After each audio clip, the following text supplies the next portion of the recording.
라이브 비상대책위원회. 라이브 비상대책위원회 2부 시작합니다. 코로나19 상황실로 이어갑니다. 3월 27일 금요일 코로나19 확진자는 어제보다 91명 늘었습니다. 사회적 거리두기 잘 지키고 계시죠? 조금 힘들지만 안부는 전화로, 그리고 영상통화라는 게 있습니다. 영상통화. 저도 부끄러워서 잘 못하는데 이거 좋답니다. 한번 해보십시오. 그리고 주말을 집에서 보내기, 이거 꼭 지켜야 됩니다. 우리 함께 지켜야 됩니다. 전 세계 코로나 확진자가 50만 명을 넘어섰습니다. 이런 가운데 미국 상황이 심상치 않습니다. 미국 내 확진자가 8만 명을 넘어섰고요. 중국, 이탈리아를 앞질러서 세계 1위입니다. 1위. 특별히 뉴욕 상황이 심각하다고 합니다. 최근에 하루에 10,000명씩 확진자가 늘면서 병원 의료시설에 비상이 걸렸는데요. 미국 현지 연결해서 자세히 들어보겠습니다. 시사인의 김은지 기자 나와 있나요? 네, 안녕하세요. 네. 미국 상황이 어떤가요? 지금 슈퍼에 가셨어요? 슈퍼에? 네. 제가 한국 시간으로 오늘 아침에 슈퍼 다녀왔었는데요. 네. 계란 이런 필수 품목들은 정말 찾기가 쉽지가 않더라고요. 그리고 과거와 달리 마스크를 쓰거나 그리고 장갑을 낀 사람들도요, 좀 늘어난 것으로 보입니다. 미국 사람들은 마스크 안 끼잖아요. 네, 원래 굉장히 안 꼈었는데요. 요새는 조금씩 늘어나고 있고요. 사실 마스크보다는 장갑을 낀 사람들이 많아서 그게 좀 더 눈에 띄었습니다. 네. 손에 뭘 건드리지 않겠다 이런 태도인가 봐요. 네. 왜 그렇게 휴지를 사요? 거기 사람들은. 휴지를 사재게. 궁금해서. 네. 예, 여러 명한테 물어봤었는데요. 네. 다들 뭔가 불안한 심리인데 뭔가 사야 되겠다라는 생각이 그렇게 이제 번지는 게 아닌가 싶기도 하고요. 또 마스크 소재랑 휴지가 같다 뭐 이런 가짜 뉴스가 일정 부분 퍼진 게 있어서 그렇게 사기도 했던 것 같고요. 그리고 제 눈에 가장 특이한 거는 총을 사는 모습들이었는데요. 특히 한국인한테는 정말 낯선 장면일 수밖에 없습니다. 위기시에 총을 사러 가게에 가는 모습이 정말 좀 당혹스럽더라고요. 미국 그 코로나 확산 상황 어떻습니까? 뉴욕이 특별히 심각하다는데. 네, 비대위원장께서 방금 말씀하신 것처럼요. 미국이 이제 전 세계에서 가장 많은 코로나 환자가 나온 나라가 됐습니다. 네. 그리고 그중에서도 가장 심각한 곳은 뉴욕이라고 할 수 있는데요. 미국 환자의 45% 정도가 뉴욕주에서 나왔다라고 볼 수 있습니다. 네. 39,000명 넘어섰고요. 문제는 아직도 최악의 상황이 오지 않았다라고 미국 내 전문가들이 전망한다라는 건데요. 앞으로 더 환자가 늘어날 것으로 보입니다. 뉴욕타임스 같은 기사들이 전하는 현지 상황들을 보면요. 현재 뉴욕의 한 병원에서는 시신을 안치해놓을 영안실이 부족해지면서 임시 영안실로 쓰기 위해서 냉동 트럭까지 등장했다라고 합니다. 아무래도 한국에 들어와야 되는 거 아닌가요? 예, 제가 있는 자리에서 또 열심히 또 안전하게 잘 지키고 있겠습니다. 아니, 거기서 아프면 병원 가면 돈 많이 나온다면서요. 네, 사실은 미국 사람들도 가장 걱정하는 게 그런 부분들인데요. 의료가 잘 되어 있는 한국에서는 사실 상상하기 쉽지 않은 부분들인데 사실 보험 자체가 없는 사람도 꽤 있습니다. 네. 미국에 2천만 명이 넘는 사람들이 보험이 없다 이렇게 추산이 되고 있고요. 게다가 보험이 있어도 커버가 안 되는 부분들이 워낙 많기 때문에 초기에는 증상이 있더라도 검진 이후에 그 치료비를 낼 감당할 수 없는 사람들은 아예 검진조차 받으러 가지 않는다. 이런 상황도 있었습니다. 아프면 병원 가기가 어렵기 때문에, 치료받기가 어렵기 때문에 그래도 한국으로 들어와야 되는 것 같아요. 그래서 지금 많은 유학생들이 지금 들어오고 있지 않습니까?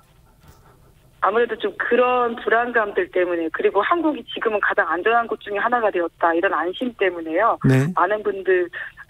많은 분들이라고 하긴 그렇지만 현재 학교도 지금 또 다 문을 닫고 있고 온라인으로 다 수업이 대체가 되고 있기 때문에 유학생분들은 돌아가시는 게 아닌가 싶습니다. 김은지 기자도 좀 돌아오는 거 생각해 보세요. 비행기표 좀 알아보시고. 네. 예. 여기서 안전하게 잘 또 지키도록 하겠습니다.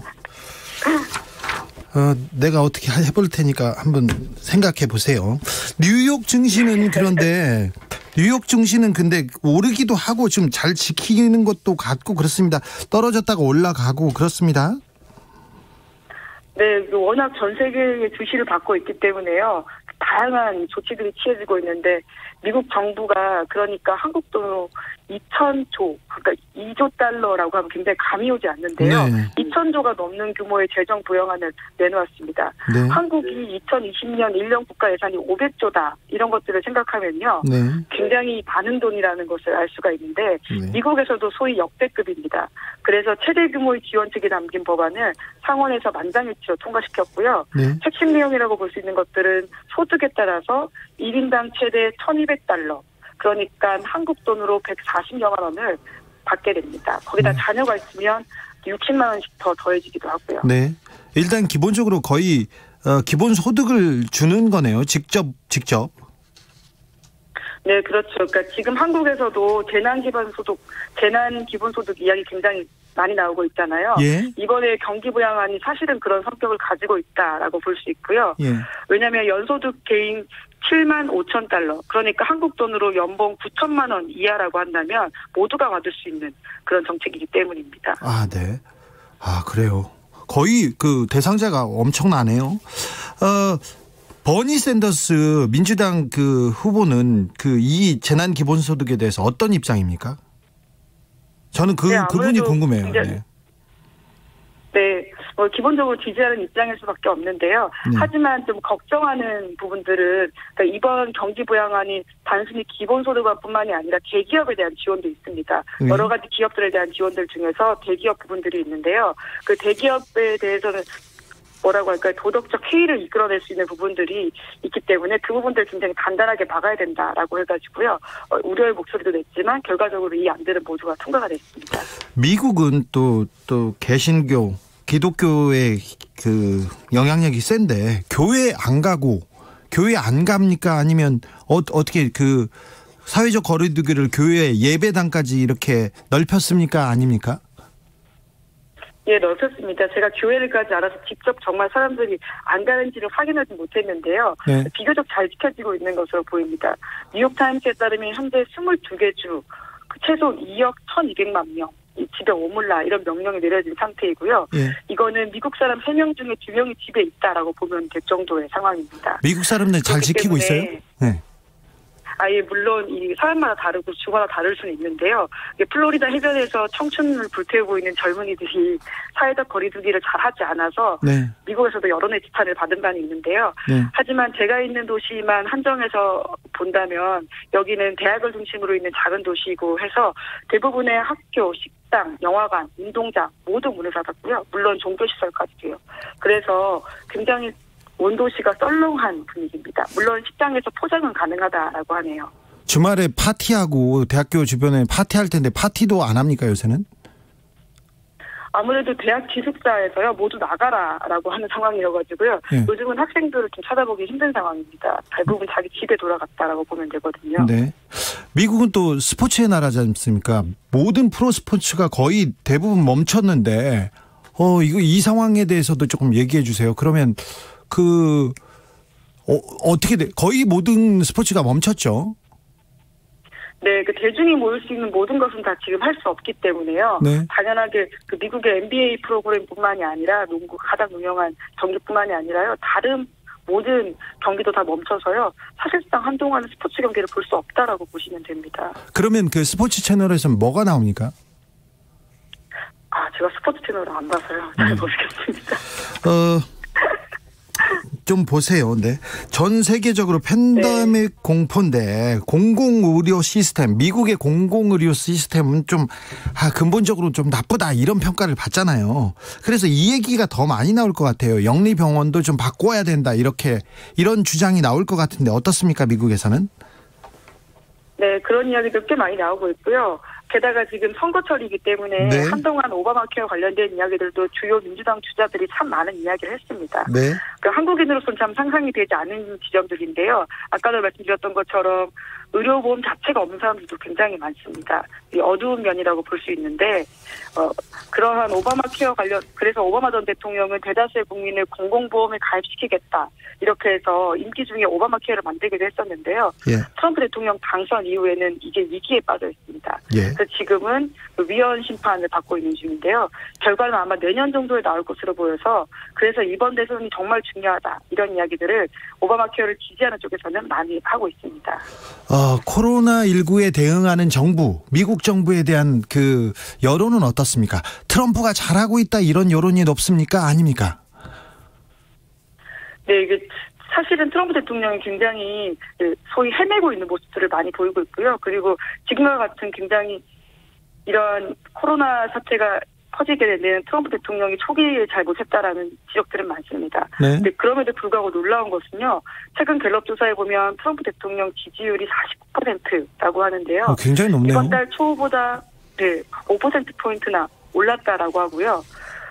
이런 데에 대해서는 많은 사람들이 분석하기로는 트럼프 대통령이 요새 매일 언론 브리핑을 하고 있습니다. 네. 그러면서 마이크를 장악하고 있는데 물론 팩트가 틀리거나 기자들과 싸우는 모습들이 많긴 한데 네. 그럼에도 불구하고 국가 위기 때 대통령 중심으로 모이는 모습 이런 것들이 보인다라는 분석도 있고요. 또 트럼프 대통령 지지율의 핵심은 경제라고 볼 수 있는데요. 네. 지금까지 미국 경기가 좋았기 때문에 트럼프 대통령 지지율도 유지가 되고 있다라는 분석이 많은데 그렇기 때문에 앞으로 경기 부양책이 어떤 효과를 낳을지에 따라서 11월 대선의 향방도 보이지 않을까 이렇게 예측해 봅니다. 미국 정부가 경기 부양책을 위해서 돈을 거의 뿌리고 있지 않습니까? 그래서 놀라운 규모입니다. 네, 놀라운 규모로 뿌리고 있어서 이게 그래도 국민들한테는 조금 긍정적으로 받아들일 수도 있겠다 이런 생각해 봅니다. 이번 코로나 전국에서 그리고 눈에 띄는 정치인이나 눈에 띄게 부상하는 정치인이 있습니까? 네, 아무래도 뉴욕 주지사인 쿠오모 주지사가 가장 눈에 띄게 부상하고 있다고 볼 수 있는데요. 네. 뉴욕이 가장 사고의 중심, 그러니까 지금 일어나고 있는 현장의 중심이기도 하고요. 환자는 제일 많은데요. 네. 그렇죠. 하지만 가장 비교되는 모습을 보이면서 침착하고 책임감 있는 모습을 보였다라고 해서 민주당 쪽에서는 가장 눈에 띄는 정치인이라고 할 수 있습니다. 한번 브리핑 보시면요. 사람들이 어떤 면에서 신뢰감을 가지는지는 좀 느낌이 오실 겁니다. 영어여서 느낌은 잘 안 와요. 그냥 느낌만요. 그런데 민주당 후보 경선하고 있었지 않습니까? 바이든과 샌더스. 네네. 이 경선 분위기는 거의 조금 차갑게 식어버렸을 것 같아요. 코로나19 때문에. 네, 그럴 수밖에 없는 게요. 지금 모든 뉴스가 다 코로나19 관련된 것이고요. 예. 그리고 사실은 제가 3주 전에도 말씀을 좀 전해드리긴 했었는데 그때 이제 바이든 부통령, 그런 전 부통령 그리고 후보의 상승세가 굉장히 높았었고요. 예. 지금도 사실상 바이든 부통령이 지금 이 선거세를 유지해가고 있기 때문에 새로운 뉴스 내용은 없어서 아무래도 민주당 대선 주자들에게는 좋은 시절은 아닌 것으로 보입니다. 김란희님, 방탄 콘서트 미국 투어도 연기됐어요. 연기됐답니다. BTS가 네. 미국에서 인기가 좀 있습니까? 많이 있습니까? 네, 그럼요. 미국에서 굉장히 유명한 쇼라고 할 수 있는, 미국 사람들 다 본다고 하는 쇼라고 할 수 있는 곳에는 BTS가 다 나오고 있기 때문에요. 네. 굉장히 인기를 실감할 수 있는 것들이죠. 올해 11월에 미국 대선 예정돼 있는데 코로나가 변수가 될 것 같습니다. 네, 그렇습니다. 어떤 쪽으로 변수가 될까요? 트럼프 대통령이 지지율을 지금 계속 올리고 있기 때문에 트럼프한테 좀 긍정적으로 변수가 끼치지 않을까 이런 생각해 봅니다. 네, 근데 이게 상황이 얼마나 장기화되느냐에 따라 가지고는 달라질 수 있다라고 보는데요. 물론 굉장히 위기 초기에는 미국 사람들이 대통령을 중심으로 똘똘 뭉치는 경향이 있겠지만 네. 미국만이 아니라도 어디라도 그렇겠죠. 미국은 영화 보면 특별히 그래요. 네. 예. 그렇죠. 장기화가 되면 또 굉장히 다양한 비판들이 나올 수밖에 없기 때문에요. 게다가 네. 이게 생명과 관련되어 있는 안전 문제여서요. 어떻게 될지 좀 더 지켜봐야 될 것 같습니다. 방위비 분담 관련돼서는 뉴스에 나오고 그러진 않죠. 미국 뉴스에 한국 방위비. 조금 나올 수는 있는데요. 지금은 네. 워낙 코로나 뉴스 속보만이 가장 큰 주목을 받고 있어서 네. 사실상 주목을 못 받는다고 볼 수 있습니다. 청취자 홍승표님이 방위비나 낮춰라 이렇게 했는데 이거 좀 전해주십시오. 미국에다. 그리고요. 오늘 슈퍼 가서 뭐 사셨어요? 뭐 사셨어요? 뭐 사재기했어요? 그래서 저는 사실 사재기를 하진 않았고요. 네. 네, 다행히 집 근처에 마트가 몇 개 있어서 네. 사재기를 안 해도 된다라는 생각을 좀 하고 있었는데요. 네. 한인마트 가서 쌀을 그래도 한번 살까 봤는데 다 비싼 쌀밖에 없더라고요. 그래서 그나마 제일 싼 쌀을 하나 사왔는데 알고 보니까 그게 쌀이 아니라 현미와 찹쌀을 섞어 놓은 것이어가지고요. 지금 어쩔 수 없이 강제 혼식하게 되었습니다. 내가 돈 줄 테니 그 쌀은 좋은 거 먹어라. 예. 여기까지 들을까요?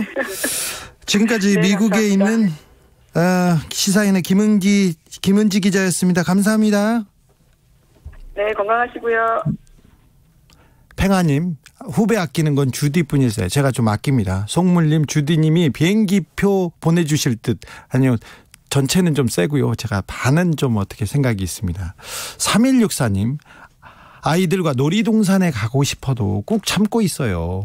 혹여 나로 인해 남편과 회사 이웃에 피해를 줄까 봐요. 훌륭하십니다. 이런 분들 많습니다. 근데 증상이 있어도 여행 가는 분들 뉴스를 보니 마음이 우울했어요. 제가 속 터질 뻔했어요. 우리 애들 학교 쌤이 알려준 대로 온라인 강의 잘 듣고 있습니다. 예, 잘하시고 계십니다. 그런 분들 때문에 코로나 우리가 이겨낼 수 있습니다. 라디오 정보센터로 갈까요? 조진주 씨. 코로나19 해외 유입 확진자가 증가하면서 오는 월요일부터 모든 입국자가 탑승 전 발열 검사를 받고 37.5도를 넘으면 탑승이 거부됩니다. 총 확진자 중 해외 유입 사례는 309명입니다. 대구 달성군의 정신병원인 제2미주병원에서 코로나19 확진자가 62명 발생했습니다. 보건당국은 확진자 등 환자 83명이 있는 9층 병동을 동일 집단 격리 조치했습니다. 현재까지 117개 국가가 한국에 코로나19 방역물품 공급을 요청해왔습니다. 가장 우선한 수출 고려 대상은 미국이라고 외교부 당국자가 밝혔습니다. 정부가 소상공인 긴급 경영자금 대출 신청을 시중은행과 기업은행으로 분산시켜 자금 지원 속도를 높이기로 했습니다. 소상공인 시장진흥공단은 신용등급 4등급 이하 1,000만 원 직접 대출만 취급합니다. 윤석열 검찰총장의 장모 최모 씨가 2013년 부동산을 매입하는 과정에서 사문서를 위조하고 부동산 차명 거래를 한 혐의 등으로 재판에 넘겨졌습니다. 부인 김건희 씨는 증거 불충분으로 불기소 처분됐습니다. 텔레그램 대화방 박사방 운영자인 조주빈이 대화방에 올린 3개의 암호화폐 지갑 주소 중 2개는 조주빈의 것이 아닌 것으로 조사됐습니다. 경찰은 수사에 혼선을 주기 위해 가짜 주소를 올린 것으로 파악했습니다. 코스피가 개인과 기관의 매수세로 하루 만에 1,700선을 회복했습니다. 개인 투자자들의 주식 투자 열기가 지속되면서 오늘 여러 증권사의 모바일 트레이딩 시스템에서 접속 폭주로 잇따라 장애가 발생했습니다. 지금까지 라디오 정보센터 뉴스였습니다.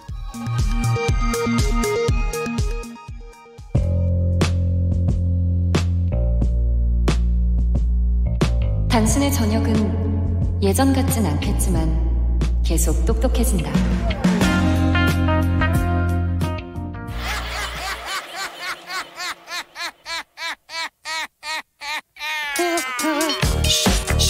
오늘 비대위 기자실에서는 어떤 소리가 날까요? 들어보시죠. 기자들의 수다. 라이브 비대위 기자실을 찾은 오늘의 기자는 미디어 오늘의 정철훈 기자입니다. 안녕하세요. 네, 안녕하세요. 네, 기사 잘 보고 있습니다. 예. 네. 이번 주에는 어떤 기사 쓰셨어요? 진행자께서 지난주에 그 조수진 동아일보 논설위원 퇴사일 알아오라고 하셨잖아요. 네. 3월 5일입니다. 3월 5일 퇴사하고 그리고는 언제 이렇게 그 공천장을 받은 거죠? 이렇게. 다음 주에. 그건 다음 주에 알아본다고요? 정확히 기억이 안 납니다. 그럼 퇴사일은 3월 5일이고요. 신동호 아나운서랑 똑같은 3월 5일이었습니다. 둘 다 그 3월 5일 날 그만뒀다고요? 예. 정철훈 기자 좀 똑바로 알아보세요. 퇴사일만 알아오라고 하셔서. 다른 것도 해야지. 네. 네. 오늘은 어떤 주제? 예. 제가 방송통신위원회 출입인데 네. 드디어 방통위 기사 가져왔습니다. 네, 방통위에서 중요한 결정을 하나 내렸습니다. 예, 어제 나왔는데 TV조선과 채널A의 재승인을 보류했습니다. 재승인이라. 예. 이게 뭐가 좀 문제가 있었나요? 뭐 평가 점수에 뭐가 부족했습니까? 예, 일단 종편은 이제 허가제로 면허로 운영되기 때문에 네. 승인을 받아야 되는데요. 재승인 심사위원회 심사가 최근에 있었는데 TV조선과 채널A가 총점 1000점 중에 각각 이제 653.39점, 662.95점을 받았습니다. 650점 미만이면 조건부 재승인 또는 재승인 거부가 가능한데 네. TV조선의 경우는 이 중점 심사 사항에 해당하는 방송의 공적 책임에 대한 평가 점수가 50% 이하로 이제 미달이 나왔습니다. 방송의 공적 책임. 예. 사실 방송이 가장 중요한 게 공적 책임감 이런 건데 그렇죠. 여기서 예. 50점 밑으로 나갔어요. 50% 밑으로. 예, 중점 심사 사항이 이 배점의 50% 미달인 경우에는 설령 총점이 650점 이상이어도 재승인을 거부할 수 있습니다. 그래서 예. 현재 상태로라면 TV조선은 재승인 거부가 가능한 상황이고요. 예. 방송 프로그램의 공익성 확보의 적절성 항목에서도 이 TV조선과 채널A는 낮은 점수를 보였습니다. 네, 그 방송의 공적 책임, 그다음에 공익성 확보. 이 두 아주 중요한 항목인데 거기서 점수가 매우 낮군요. 예, 그래서 방통위가 이제 추후 이 부분에 대한 계획을 다시 확인한 다음에 재승인 여부를 결정하겠다라고 밝혔고요. 네. 특히 TV조선에 대해서는 청문회를 진행하겠다 이렇게 예고를 한 상황입니다. TV조선한테는요? 예, TV조선만. 예, 그래서 이 중점 심사 사항이 50%에 미달했기 때문인데요. TV조선과 채널A로서는 이 승인 유효 기간이 만료되는 날이 4월 21일입니다. 예. 3년 전에 이제 3년간 면허를 받았는데 그렇죠. 이날 4월 21일 전까지는 재승인을 받기 위해서 가시적인 계획을 지금 내놔야 되는 상황입니다. 뭐 재승인 보류했는데 그냥 또 뭐 보고서 나오고 그러면 또 승인해주겠지 이런 게 또 좀 분위기였는데 이번에는 뭐 청문회를 연다니까 조금 분위기가 달라 보이기도 합니다. 예. 가장 문제가 됐다는 그 공적 책임 그게 뭔가요? 예, 아시겠지만 사실 두 방송사가 공적 책임이 부족하다는 비판은 2011년 12월 개국 이후부터 지속되고 있는 부분입니다. 중학교 2학년이면 다 압니다. 네. 현재도 이제 코로나19와 관련해 정부 비판을 목적으로 각종 왜곡 과장 보도에 나서고 있다는 비판을 받고 있는데 채널A의 경우는 한 2월이죠. 이 충남 아산 경찰 인재개발원에 격리 조치됐던 우한교민 입소자들에게 이 정부가 공용 세탁실을 쓰게 하고 입소자들이 방을 자유롭게 드나들게 했다. 이런 단독 보도를 했는데요. 전혀 사실이 아니어서 이제 법정 제재를 받은 바 있고요. TV조선 같은 경우는 1월에 올해 감염병 대응 예산이 지난해에 비해 90억 삭감됐다. 이런 단독 보도를 내면서 방역 대응이 근시안적이다. 이런 보도를 했습니다. 그런데요. 역시 오보에 해당했는데 삭감된 게 아니라 증액이 됐습니다. 오히려. 보건복지부가 오히려 165억 증액됐다. 이렇게 밝혔고. 증액됐는데 삭감됐다고 그렇게 오보를 냈어요? 예, 단독으로. 예, 그래서 법정 제재를 또 받았습니다. 법정 제재를 받긴 했어요? 예, 근데 사실 단순히 이런 법정 제재 건수만으로 이들 방송사를 판단하기는 좀 곤란합니다. 뭐 TV조선의 경우는 뭐 지난해 이제 조국 전 장관 딸을 두고 고등학교, 대학교, 대학원까지 한 번도 시험을 봐서 들어간 적이 없다. 이렇게 주장을 했다가 법정 제재를 받은 바 있고요. 법정 제재를 또 사실이 아니기 때문에. 그리고 뭐 다들 기억하실 겁니다. 이 조국 전 장관의 차량이 주차되어 있다.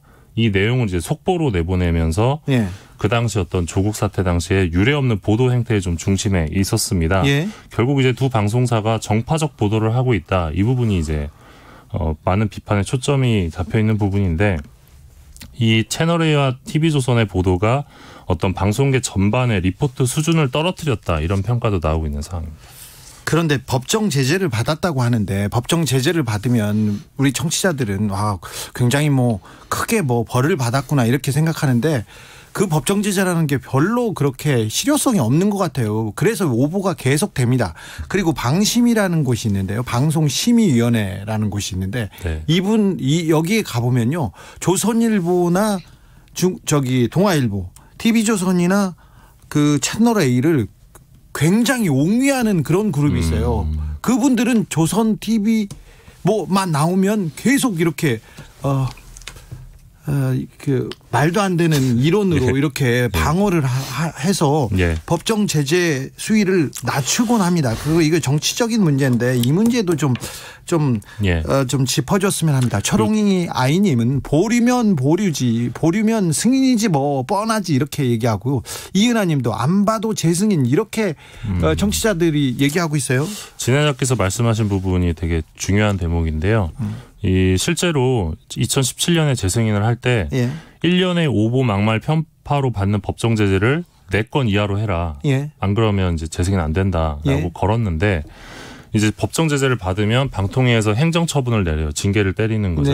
그럼 징계를 받으면 방송사들이 반성하겠습니다고 받아들이는 게 아니라 행정 소송을 하는 거예요. 징계가 부당하다면서. 그러면 행정소송을 하면 법적으로 결정이 되기 전까지는 이게 카운팅이 안 돼요. 그래서 그걸로 지금 꼼수로 지금 미루고 있군요. 꼼수로. 그래서 카운팅이 안 되기 때문에 진행자께서 말씀하신 대로 이 법정 제재라는 게 이 제어가식 감점이 되는 부분인데 사실상 감점이 안 되고 있는 상황이다. 이렇게도 볼 수 있습니다. 뭐 정략적 정치적 이익을 위해서 누구의 이익을 위해서 오보를 계속 만들어내고 있는 거 굉장히 좀 심각한 문제입니다. 언론은 그렇죠. 진짜 심각한 문제입니다. 근데 또 다른 문제는 뭐예요? 일단 TV조선 채널A가 좀 주주와 관련된 의혹이 아직 좀 남아 있습니다. 만들 때 생길 때부터 있었어요. 예, 맞습니다. 2011년 당시 김광현 동아일보 부장의 친누나가 대표였던 이 자본금 1억 규모의 우린테크라는 기업이 있습니다. 자본금 1억인데요. 예, 여기서 30억 원 상당의 채널A 주식을 삽니다. 예. 부채가 많았던 우린테크는 이 채널A 자본금 납입 마감이 하루 전에 주식을 샀다가 종편 승인 한 달 뒤에 매각을 했는데 이걸 두고 차명 투자가 아니냐 이런 의혹 제기가 강하게 있었습니다. 좀 이상하네요. 예. 네, 그렇더니요. 네. 근데 이게 박근혜 정부 시절 검찰에서 이제 무혐의 판단을 내렸고요. 네. 차명 투자라면 이게 좀 문제가 되는 거죠? 굉장히 문제가 큽니다. 네. TV조선 같은 경우는 수원대에서 이 50억 원을 출자를 합니다. 수원대 이인수 총장. 네, 아시겠지만 이 방상훈 조선일보 사장과 사돈 관계입니다. 네. 근데 수원대에서 지난해 4월에 주식 전량을 조선일보에 매각을 합니다. 2011년 당시에 주식 100만 주를 50억 원에 매입한 뒤에 7년 만에 같은 값으로 팔았는데 이 부분을 두고 조선일보 경영진이 TV조선 주식의 적정 평가액보다 비싸게 주식을 매입했다면서 이 배임 가능성이 이제 지적이 되기도 했습니다. 그래서 종편 승인 당시에 조선일보가 이 수원대를 통해서 우회 투자한 것이 아니냐 이런 의혹 제기도 나온 상황인데요. 의혹이 많았죠. 예, TV조선 수원대 건은 현재 검찰이 수사 중인 것으로 알려졌습니다. 수사하고 있대요 지금 이 부분에 대해서.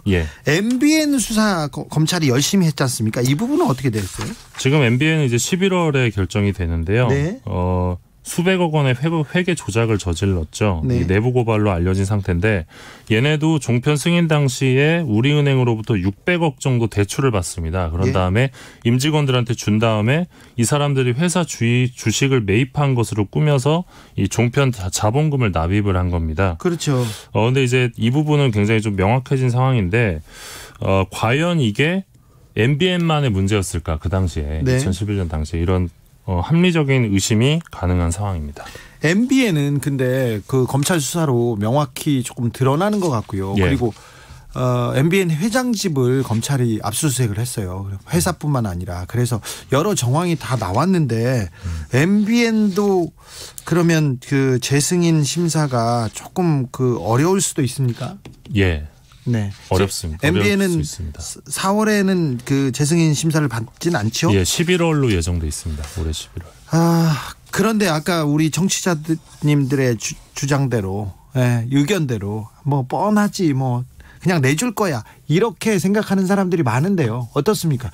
그렇게 돈을 많이 투자해서 회사를 만들어놨는데 설마 망하게 하겠어 이렇게 생각하는 사람들이 많은데요. 그러니까 현실적으로 방송을 문 닫게 하는 게 굉장히 어렵습니다. 그래서 뭐 나오는 얘기들은 되게 많은데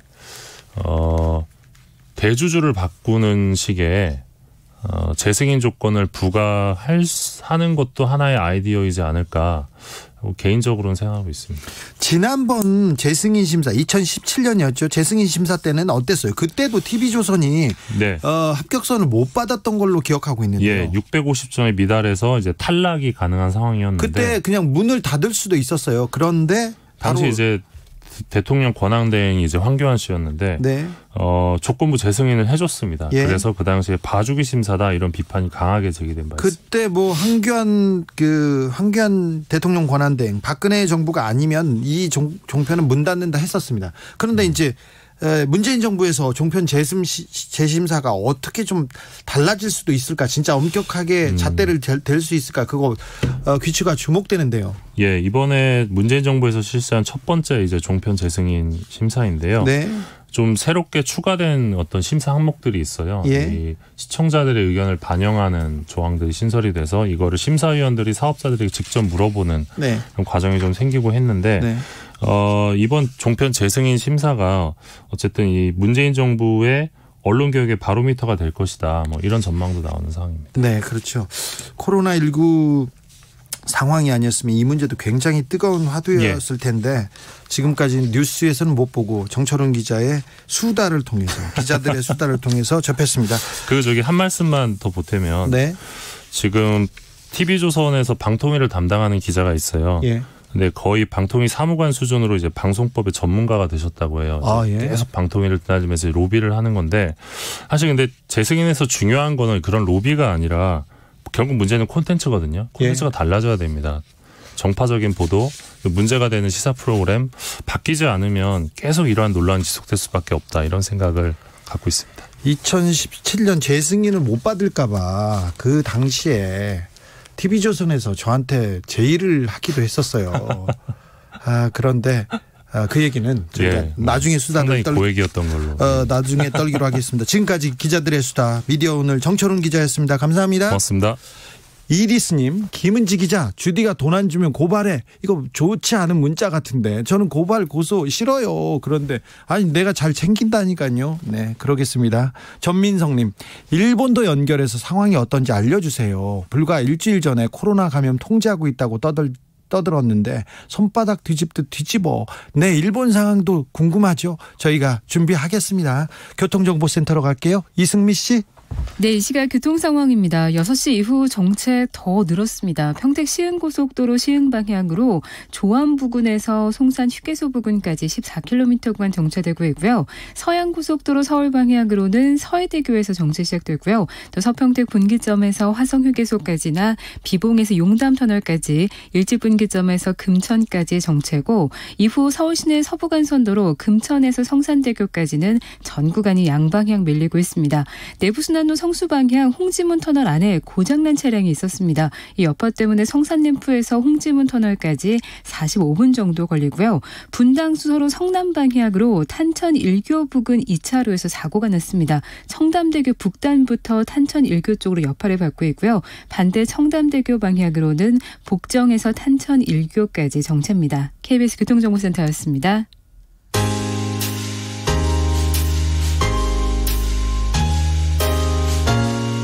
당신의 퇴근길, 야근길, 학교길, 정처 없이 걷는 길, 그 모든 길에 변함없이 함께합니다. KBS 1라디오 라이브 비상대책위원회.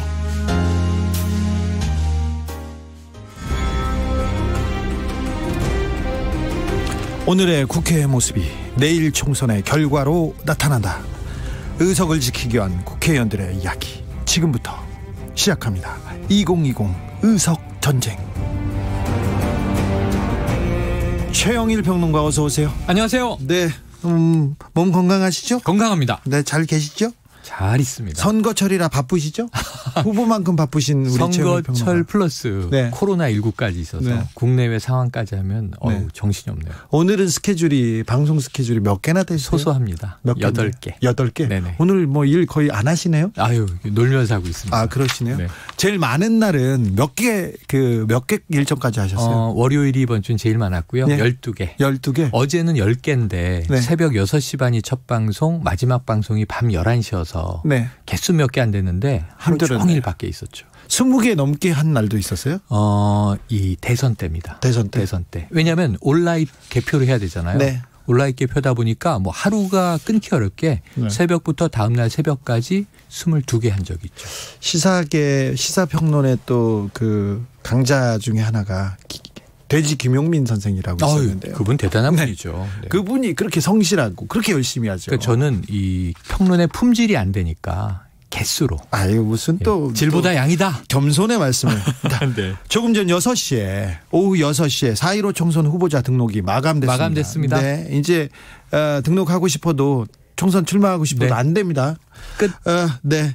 정당별 의석수 기준으로 지역구 정당 투표 번호가 정해집니다. 그러니까 현재 의석수 한번 살펴볼까요? 네네, 살펴보죠. 지금 일단 속보가 나왔는데 자, 미래한국당 기호는 4번. 미래한국당이 4번. 그리고요. 더불어시민당이 5번. 더불어시민당이 5번. 네, 정의당은요? 정의당은 그 다음이니까 6번이네요. 네. 그러니까 이제 순서는 제1당이 지금 여당인 더불어민주당은 기호 지금 1. 기호 1번입니다. 네. 120석입니다. 120석. 네. 그리고 이제 두 번째가 미래통합당. 그런데 지금 17명이 이 비례 위성정당인 미래한국당으로 이적했어요. 네. 그러니까 27석이 빠져서 현재 97석입니다. 97석입니다. 그러면 기호 3번이 어디냐면 민생당이에요. 아직은 3번인 민생당입니다. 민생당이 17석으로 현재는 돼 있는데 여기가 20석이 돼요. 지금 무소속이 됐는데 무소속이 돼 있는 4명이 지금 3명이 이 법원 판결 때문에 다시 돌아가야 되잖아요. 원대 복귀해야 돼요. 그러니까 지금 20석이 될 겁니다. 민생당이. 그래서 3번. 3번은 민생당입니다. 4번은 미래한국당. 17석. 17석. 많이 보냈네요. 통합당 의원이 처음에 10명 갔다가 한성규 전 대표 갔다가 아웃됐죠. 그다음에 원유철 대표가 등극했죠. 그리고 어쨌든 이제 처음에 7명 갔다가 10명 갔다가 7명 더 가서 17명. 원래는 20명 플러스 알파 보낼 예정이었는데 17명에서 그쳤습니다. 20명 이상 보내면 뭐 좀 달라지는 게 있나요? 국고보조금이 달라집니다. 아, 그래요? 20명이 넘으면 원내 교섭단체잖아요. 그러면 국고보조금의 수준이 달라져요. 그래서 이 돈을 많이 가지고 선거를 치를 수 있는 거죠. 그것 때문에 20석 플러스 알파라고 한 건데 원내 교섭단체를 이루진 못했고 17석도 많죠. 그래도 많이 꺼졌네요. 많이 꺼졌죠. 정의당은 의원 렌탈 서비스냐 뭐 이렇게 비판하고 있는데 더불어시민당도 8석입니다. 네. 힘들게 모아서 원래 7명이 갔다가 1명이 추가돼서 8석. 정의당보다 높아졌어요. 아이고, 정의당이 밀려 6석이기 때문에 기호 순으로 보면 더불어시민당 아래가 됐고요. 7번은 우리공화당입니다. 2석. 2석입니다. 2명 누군지 아세요? 조원진 대표와 그리고 서청원 의원입니다. 서청원 의원이 무려 8선에 서청원 의원이 우리공화당의 비례 2번이 됐습니다. 비례 2번을 받았어요. 우리 서청원 옹 43년생입니다. 야, 근데 8선 의원이 저는 비례를 받는 건 처음 봤습니다. 아니 김종필 전 총재가 마지막에 내가 뭐 구선했죠. 뭐 물구나무를 서서라도 가겠다고 비례대표 1번 딱 하고 이렇게 선거 유세에 다녔는데 3% 득표에 실패해서 등극하지는 못했습니다만 아무튼 비슷한 길을 가고 있습니다. 국민의당 지금 이제 한석이 있습니다. 왜 한석이죠? 지금 원래는 국민의당 안철수계 의원들이 많은데 민생당에서 못 빠져나왔잖아요. 이태규 의원 1명 가 있어요. 이태규 의원 1명. 네네. 권은희 의원도 글로 갔잖아요. 권은희 의원 한석 있어요. 이태규 의원도 지금 비례대표이기 때문에 이적이 안 된 거예요. 그래요? 지역구 의원인 권은희 의원의 의석만 포함되어 있습니다. 그런데 다른 당 의원인데 지금 다른 국민의당 비례대표로 이렇게 나서게 되는 건가요? 네네. 이게 가능합니까? 이게 가능합니다. 자, 최영일 평론가님. 한석이면 정부에서 선거 때 국고보조금을 얼마나 받을까요? 아주 미미하게 주죠. 안 주진 않습니다. 그래도 주죠. 원내와 원외가 다릅니다. 그러니까 지금 원내 기호만 말씀드리는 거예요. 그다음에 한석 원내 정당이 이제 국민의당 권은희 의원, 민중당 한석, 열린민주당 한석. 누구게요? 열린민주당이 누굴까요? 손혜원 무소속 의원이 합류했기 때문에 한석이 있는 겁니다. 정봉주 의원은 다 의원님 하는데 전 의원이죠. 네, 그리고 또 16년 전인가 그렇습니다. 그리고 국회의원 한 번밖에 안 했습니다. 한 번 해도 다 의원님이라고 불러드려요. 그게 이제 또 국회의원의 장점이기도 하죠. 친박신당 한 명 있습니다. 홍문종 의원. 그리고 한국경제당이 있네요. 한국경제당이 원외정당인데 여기에 이현주 의원에게 밀려서 공천 못 받은 이현성 변호사가 들어가고 그리고 최근에 이 바이러스 코로나19 사태에서 천은미 교수라고 이 감염 전문가 이 목동 이대병원에 있는 교수가 계세요. 그분이 비례로 또 들어가셨더라고요. 의사들 강세네요. 그런데 의석 한석은 뭐지? 이은재 의원입니다. 그렇죠. 아니 이은재 의원은 기독 관련단 그러니까 이 자유기독통일당에 들어가려고 했는데 들어갔잖아요. 비례대표 1번 받았잖아요. 당신은 불자라서 안 됩니다. 해서 공천이 무효됐잖아요. 공천이 무효돼서 다른 당으로 갔어요? 그새 다른 당으로 가서 한국경제당에 합류. 그래서 기독자유통일당은 원외 정당이 된 거예요. 정말 좀 열심히 살아야 됩니다. 좀 많이 배웁니다. 이은재 의원한테. 정말 배워야 돼요. 너무 부지런하지 않습니까? 불교 신자라고 나온 날 그날 또 천주교에서 세례 받은 사진 이렇게 나오더라고요. 천주교 세례 받고 이 천주교 신자로도 활동을 하셨고 교회 또 집사님으로도 이 교회 활동도 열심히 하셨고 개신교 활동 불자로 또 새벽 법회도 열심히 나가시고 1인 3역 하신 거잖아요. 예, 좀 더 열심히 살아야겠다는 그런 각오 다져 봅니다. 저도 더 열심히 방송을 해보겠습니다. 그렇겠습니다. 이은재 의원의 성실성을 본받아야죠. 그래서 한국경제당이 느닷없는 이제 원내 정당이 돼 있어요. 자, 의원이 한명인당이 이렇게 많은데 이분들은 어떻게 순서를 정합니까? 어떻게 정할까요? 이제 저도 이 발표되는 걸 봐야 될 것 같은데 선관위 내에서 몇 가지의 룰이 있을 것 같습니다. 아마 오늘 밤에 이제 보도가 될 테니까 번호가 결정되죠. 이번 총선 투표용지 66cm 된답니다. 왜냐하면 지금 읽어드린 정당도 아이고 많아라. 지금 한 10개 되거든요. 이게 원내 정당 10개고요. 원내 정당이 몇 개나 있어요? 제가 지금 여의도로 오다가 놀라운 현수막을 봤는데 원내 151석을 얻게 되면 국민 1인당 1억씩 드립니다. 또 허경영 총재의 당입니다. 그런 분들 얘기는 안 하는 게 맞는데. 국가혁명 배당금당. 이런 당도 있어요. 그래서 그리고요. 전체 50개 정당이에요. 현재. 50개 정당이요? 네네. 오늘 최종 발표를 봐야 되는데 이 마감되기 직전에 보니까 50개 정당이더라고요. 그럼 50개 정당에서 지금 그러니까 기표하려면은 정당 하나의 폭을 1cm. 그다음에 당과 당 사이의 간격을 0.2cm 이렇게 끼면 66cm짜리 수전증 있는 사람들 많아요. 네네 맞아요. 그래서 옆에 찍을 수 있어서 공간 좀 줘야 됩니다. 또 이제 약간 선을 밟으면 무효표 이럴까 봐 걱정하시거든요. 제 친구는 미용사인데 수전증이 있어요. 그럼 어떡해요. 저는 귀를 자르지 않을까 더 걱정돼 죽겠어요. 그 헤어샵에 가세요? 아니요. 그렇죠. 친구분인데도. 자, 그래서 이제 그런 분 등등을 이제 감안하여 투표용지는 66cm가 될 가능성이 있고 당이 몇 개 더 추가로 이제 신청을 했으면 조금 더 길어지는데 문제가 있습니다. 문제라니요? 그러니까 이게 지금 자동 개표기가 있는데 이 선관위에 좋은 시스템을 못 쓰게 됐습니다. 그렇죠. 너무 기니까. 그래요. 그럼 어떻게 하죠? 수개표합니다. 그러니까 이번에 개표 요원들이 엄청나게 고생을 하실 것 같고요. 통상 나오는 결과보다 2-3시간쯤 더 걸린다고 해요. 자, 이번에 이제 그야말로 핸드메이드 개표를 보시게 되는데 이게 투표용지가 다 길어진 탓이에요. 여기에 대해서도 전문가들은 찬반 양론이 있어요. 이렇게 당이 난리파해서 되겠느냐. 이거 우리 정치가 너무 혼탁하다 이런 분이 있고 다양성을 민주주의는 원래 그런 거다. 미국은 더 길다. 이렇게 얘기를 하십니다. 정지현님의 문자 주셨습니다. 휴지로 투표지 만들고 선거 끝나고 나서 화장실에서 재활용해야 돼요. 두루마리. 근데 저는 그런 거 써보면요. 잉크 때문에 엉덩이에 묻던데. 아니 그런 게 아니에요. 저는 죄송합니다. 상처 입을까봐. 그거 걱정입니다. 네네 그래요. 아이고, 자, 정의당이 좀 번호가 밀렸다는 게 좀 오늘 뉴스 중에는 가장 큰 그렇습니다. 정의당 안 그래도 막 울고 싶은데 울고 싶은데 더 울 것 같습니다. 그래서 이 김종민 정의당 공동선대위원장이 이미 이렇게 얘기했어요. 양당은 우리가 아는 그 거대 여야 양당은 지금 전쟁 중입니다. 강령 당원 당규는 누가 더 카피 잘했나, 누가 더 많은 의원 렌탈 서비스를 제공할 것인가. 지금 이렇게 비판을 했는데요. 정의당 또 선거대책위원회 위헌정당인 미래한국당과 더불어시민당의 후보 등록을 거부하고 무효화해야 맞다 이렇게 촉구를 하고 했는데 화가 났죠. 정의당은 사실은 이번에 이 연동형까지도 아니지만 준연동형 비례대표제가 도입된 첫 선거인데 여기서 이제 이 국민의 다양성 말씀하신 대로 좀 이 심지를 지켜온 소수 진보 정당들이 약진하지 않겠는가. 그중에 이 최대 수혜자는 정의당이 아니겠는가. 그 이정미 대표 시절에 단식을 했는데 이번에 완전히 의외의 경기가 펼쳐지게 된 거죠. 지금 굉장히 속상한 거는 이해가 충분히 되고요. 그럼에도 불구하고 지금 이 민주당과 통합당의 지지층은 결집을 했다. 그래서 이게 좀 꼼수고 편법이고 이번 총선을 끝으로 비례정당, 위성정당이라는 건 좀 사라졌으면 좋겠고 법이 좀 다시 만들어져야 되는 21대 국회에서 선거법을 개정된 선거법을 재개정할 것 같아요.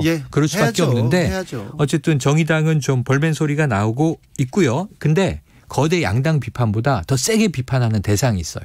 대상이요? 선관위입니다. 예. 선관위가 심판이잖아요. 그 선관위의 저 공정 선거를 위해서 선관위가 명확한 그 가이드라인을 줬어야 되는데 어떤 때는 주고 어떤 때는 안 주고 그리고 놔두어 버려고 그래서 너무 법률 조문에 연연하다가 이런 페이퍼 정당들이 난립하게 된 거 아니요? 하는 게 이제 정의당의 선관위에 대한 질타인데 저도 사실은 선관위가 애초에 미래한국당을 허가하지 않았으면 더불어민주당, 열린민주당 다 못생기죠. 그렇죠. 더불어시민당. 그래서 이제 이런 그 비례 위성정당 논란은 없었을 텐데 미래한국당이 단초를 제공했고 그것을 선관위가 받았을 때 사실은 좀 깜짝 놀랐습니다. 그 결과 이렇게 지금 돼 있는 겁니다. 아무튼 이 제도로 불합리하다고 생각할 수 있지만 이 제도로 선거를 치러야 됩니다. 치러야 됩니다. 이번에는 어쩔 수 없습니다. 그래서 지금 여야 지지층 모두가 이제 더 이상 관전자 아니에요. 선거에 직접 개입해서 똘똘 뭉치고 있습니다.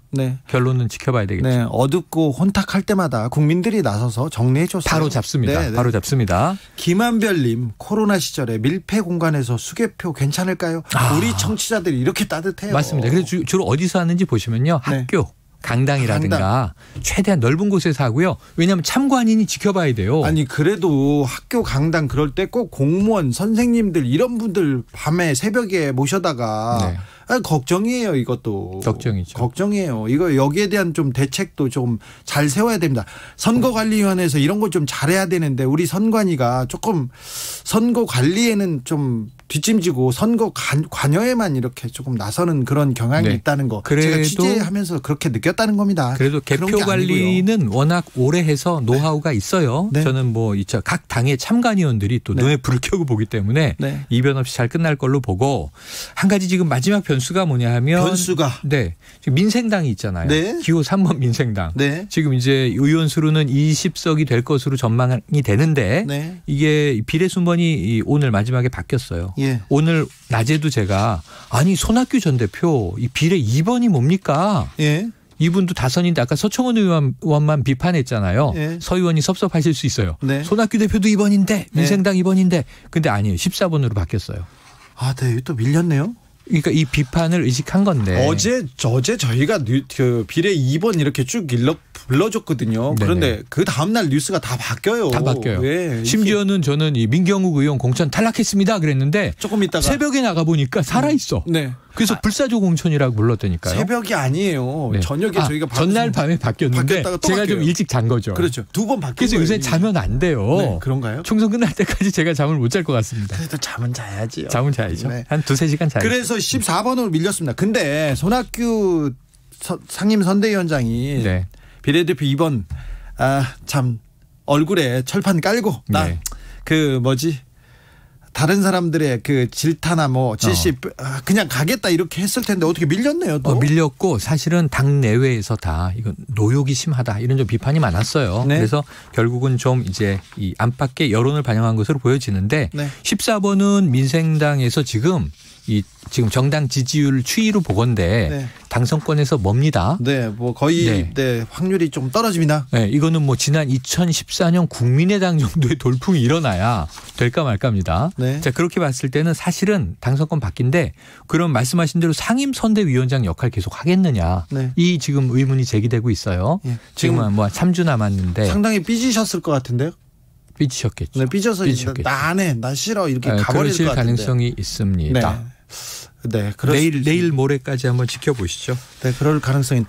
블랙님이 이런 문자 주셨어요. 국민들에게 참 피곤하다. 우리나라 국민들은 선거 때 정말 피곤합니다. 피곤해도 바로잡을 게 많거든요. 그래도 피곤한 국민들이 이만큼 또 지켜주셨어요. 이거 제가 조금 농반진반으로 말씀드리지만 이게 웃픈 이야기고 가슴이 짠한데 코로나19 상황에서 이런 얘기 돌았잖아요. 국난 극복이 취미인 국민들 아닌가. 그런데 이게 선거도 개입해야 되고 개입이 아니라 유권자이기 때문에 이건 국민의 선거예요. 당연히 권리와 의무입니다. CHO5912님 비례당은 4+1이 근본 원인이다. 말은 똑바로 하세요. 이것도 중요한 원인이었어요. 그 사람들이 만든 선거제도인데 이렇게 허점이 크게 만들었으니까 국회의원들이 잘못한 겁니다. 맞습니다. 이 말도. 그러니까 요런 비례정당 상황까지 차단했어야 하는 것 아닌가. 그렇습니다. 법에 맹점이 있었다. 근데 또 하나는 사실은 정치는 법으로 다 하면 안 돼요. 법이 해결할 수 없는 여지들이 많기 때문에 네. 정치라는 것에 필요가 있는 거예요. 그런데 네. 정치인들이 법대로 하시오. 그럼 사법부만 있으면 되지 뭐 합니까? 그런데 저는 해도 비례정당을 진짜 만들 줄은 몰랐어요. 정치에도 상도위가 있다. 너무 이 법 가지고만 얘기하기보다는 우리 정치인들이 이렇게까지 욕망의 노골화가 이루어져도 되는 것인가 하는 것도 좀 법을 얹어보자고요. 법을 만들 때 이미 그런 얘기를 했어요. 그런데 그분들이 그렇게 체면이나 도덕 중요하게 생각하는 분들이 아니잖아요. 너무 좋게 본 거죠? 네. 8166님, 정치권 주변에 그렇게 오래 계셨는데 아직도 그렇게 그분들을 이렇게 도덕적으로 보시나요? 전 착하게 보고 싶습니다. 8166님, 네. 정당 중에 지역구 수의 일정 비율 30% 혹은 50% 이상 후보를 내지 않는 정당은 취소하도록 법을 바꾸면 될 듯. 그건 좀 어려워요. 또 맞아요. 현행 법상 또 네. 국민들의 정치를 하겠다는 또 자유도 있지 않습니까? 맞아요. 요건 조금 어렵습니다, 정치자님. 이분한테는 저기 꼭 주세요. 네. 빈실버님, 다음 선거는 수학 못해도 알 수 있게 하길. 그러면 진짜로 머리가 복잡하고 이거 국회의원들도 몰라요. 그래서 아예 몰라요. 연동형을 안 하든가 네. 할 거라면 전폭적으로 하든가. 네. 이게 50% 준연동형인데 연동형 캡을 씌워서 준연동형. 네. 이걸 제가 지금 지난번에 패스트트랙 때도 설명했고 네. 최근 들어서 2주 동안 설명하고 있는데 네. 여론조사상으로는 과반이 좀 안 되지만 네. 뭐 한 30-40%대 국민이 아직도 모르겠다 네. 그러고 있습니다. 잘 몰라도 됩니다. 금방 바뀝니다. 네. 그리고 계산은 전문가들이 할 테니 요번만. 예, 전문가들이 할 테니 그냥 이 사람이 능력이 있다. 이 사람이 댐댐이가 됐다. 그리고 공익을 사익보다 자기보다 공익을 생각한다. 이런 사람들 쭉 훑어보시고요. 중앙선관위 홈페이지 가보면 후보 등록된 정보 네네 다 있습니다. 많아요. 또 이제 곧 집으로 유인물이 날아가는데 한 번씩은 정말 꼼꼼하게 봐주세요. 네. 너무 깜깜이 선거긴 합니다. 당도 중요하지만 인물도 중요합니다. 이 선거가 우리의 미래를 좌우합니다. 우리의 지갑을 맡을 사람을 지금 뽑는 겁니다. 그런데 제일 중요한 건 이 많은 국민들이 1위로 꼽은 건 공약이에요. 공약이에요? 근데 지금 공약을 아무도 몰라. 왜냐하면 오늘 후보가 확정돼서 네. 아이고 우리 지역군 이 사람이야. 이제 내일부터 보도 보시고 네. 여권 후보 이 사람이구나. 야권 후보 이 사람이구나. 아이고 내가 찍으려는 비례정당이 지금 이런 사람이 있구나 아실 텐데 공약을 이해하고 투표에 임할 수 있겠는가 걱정도 됩니다. 네, 참 부끄러운 국회의원들 많거든요. 그래도 공보물은 날아옵니다. 네. 근데 그분이 나의 대신이야. 내 권리를 대리인이요. 네, 대리해서 지금 치르고 있습니다. 내가 그 사람을 보내는 거예요. 그러니까 민의의 전당의 대리인을 보낸다. 정당도 중요하지만 인물 중요합니다. 네. 여기까지 할까요? 네, 좋습니다. 이제 다음 주에 아주 시끄러워질 테니까요. 네. 제가 전의를 다지고 네. 어마어마한 소식들을 전해드리기로 하죠. 지금까지 2020 의석전쟁 최영일 평론가와 함께했습니다. 감사합니다. 고맙습니다. 일렉트릭 라이트 오케스트라의 미스터 블루 스카이 들으면서 오늘 라이브 비데이 마무리하겠습니다. 퀴즈 정답은 1번 블루였습니다. 핑크는 땡이었습니다. 모바일 커피 쿠폰 받으실 분은 라이브 비데이 홈페이지에서 확인하시고요. 저는 내일 비데이 스페셜이 방송됩니다. 그러니까 비데이 스페셜로 만나겠습니다. 그리고 저는 월요일 오후 5시 5분에 돌아옵니다. 지금까지 주진우였습니다. Mr. Blue Sky.